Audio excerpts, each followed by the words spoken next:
Right guys, welcome back to Social Slugfest, and the KSI fight is upon us. I've broke down most of the other fights already on the channel, so if you haven't checked that out, please go and check that out.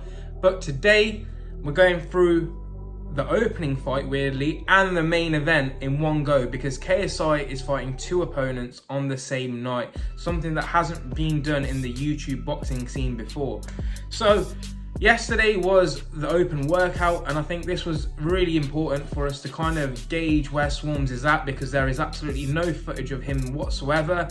And as for KSI's professional opponent, we also don't know very much about him either. All we've got to go by is his box record. There was not much on his height, his reach, or anything. So we're going to delve a little bit into that, because I found that quite interesting yesterday. So what did we see from KSI at the open workout? The open workout is a bit of a weird one. Some people come in and actually show a bit, some people don't. Yeah, JJ came in first. He set the standard basically for the open workout, and he looked good out there. His reflexes looked good. He done a bit on the pads, and yeah, he looked sharp in there, and his technique looked much improved. But again, we'll find out on fight night if it is much improved. The only thing that's given me a lot of hope this time around is obviously he's been training at Shoot Fighters, and his coach has said that they've done like 130 odd rounds of live sparring, so full-on sparring. So if there was issues with the technique, I'm pretty confident they would have addressed those in the camp, especially when he's sparring opponents. So Swarmz, this is the one that everyone was waiting to see. How is Swarmz gonna look like boxing? Because to be fair to the guy, he's got a pair on him. Like, he's trained for like 2-3 weeks. We don't know if he's really trained boxing before in the past, but to be getting in there for a professional fight with 10-ounce gloves, no headgear, man, in front of a lot of people is pretty crazy.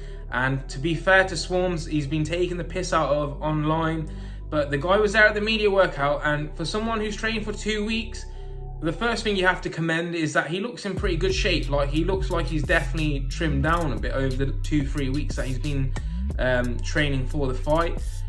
On the pads, did he look great? No, but that's kind of expected. Like, he hasn't been training very long. He was basically just throwing mainly one-twos. Like, that's what he was just doing on the pads. He had his elbows tucked in, which was good. His elbows weren't flaring out. That's like a pretty common mistake for people first starting out in boxing. He looked a bit stiff, and he didn't really show the power, but that could have just been something that they consciously didn't want to do. He is a big guy though, so I would be surprised if he isn't carrying power, because he looks like, he doesn't look big as in like overweight, but he looks quite thick set. That's a bit sus. But you know what I mean, like he looks like a big lad who can throw a punch basically. So that was interesting to see a little bit of Swarmz yesterday.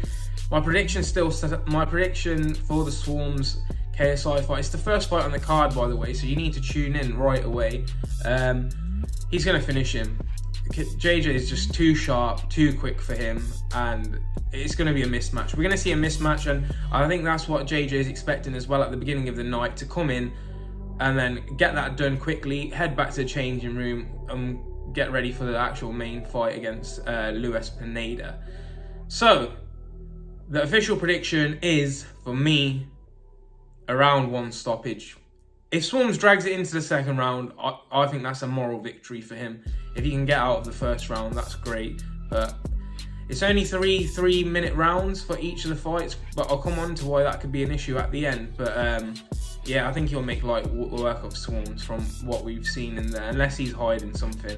The only thing that's possibly going in Swarmz' favour is that he's going to be unpredictable in there. Like, we don't know what to expect. Is he going to come out and throw haymakers? Is he going to be wild? KSI's coach also said that he's been training with more unorthodox MMA fighters as well, to kind of help prepare him for a style of like a new guy coming into boxing who's probably just going to treat it as kind of like a street fight, really. He's not been in the sport long enough to be throwing the same shapes and stuff that a normal boxer would. So that's a good idea from his coach. Moving on to KSI's second opponent. This guy's also been drafted in at short notice. Thankfully, they got rid of the little Nazi guy. But this guy's called Luis Alcaraz Pineda. So before the open workout, I'd seen nothing of him really. All I had to go by was his box rec record, and that was 2 wins, 5 losses. It's an interesting one because obviously they've very smartly picked this opponent. The reason I'm saying that is because the 2 wins he's had, he's not knocked out either of his opponents. He's a lot lighter than JJ, and he's had 5 losses, 4 of which have been stoppages. So it's set up for a highlight finish for KSI in there. One thing that was interesting was, I didn't imagine the guy to be so tall, man. He must have been around, like KSI says he's 6 foot, he's not. He's 5'11", but he must have been around 6'2", I would estimate, just by seeing him standing next to other kind of tall people like Wade and stuff like that. So that's interesting. It's because he's quite a long-rangey opponent. But the only thing then is KSI going to be scared to try and come inside against someone that has shown no ability of finishing his opponents in the past? I don't think that's going to be a major concern of his. So I can see him making pretty light work of him just because of the power and size difference really in the ring. What else did I have? So his last fight, Pineda's, was a unanimous decision loss. That is what it is. So he's been outboxed. He's been stopped in his first fight completely. It was a clear knockout, and then he's had a couple of TKOs as well. The only thing that concerns me slightly is that KSI is doing 3 3-minute rounds. So either they're very, very confident in how poor this guy is going to be, because if he nicks 1 round, the pressure is on.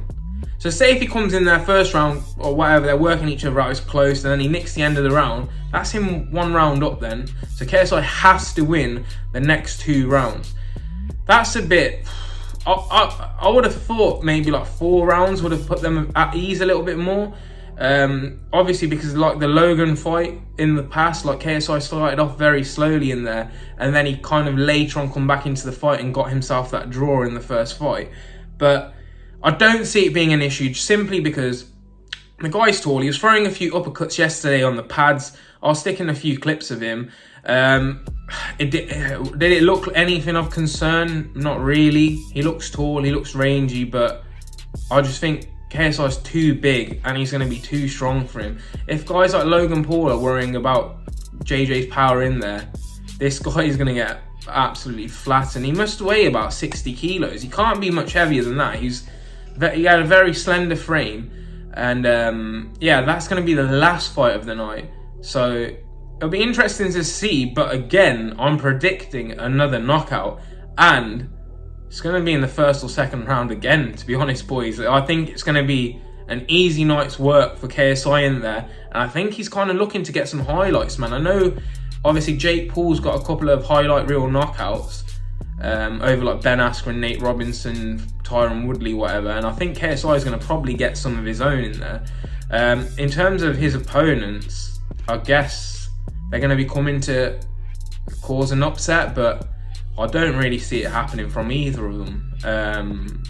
I think for Swarmz, if he can get out the first round, that's big. Like that makes JJ look bad, really.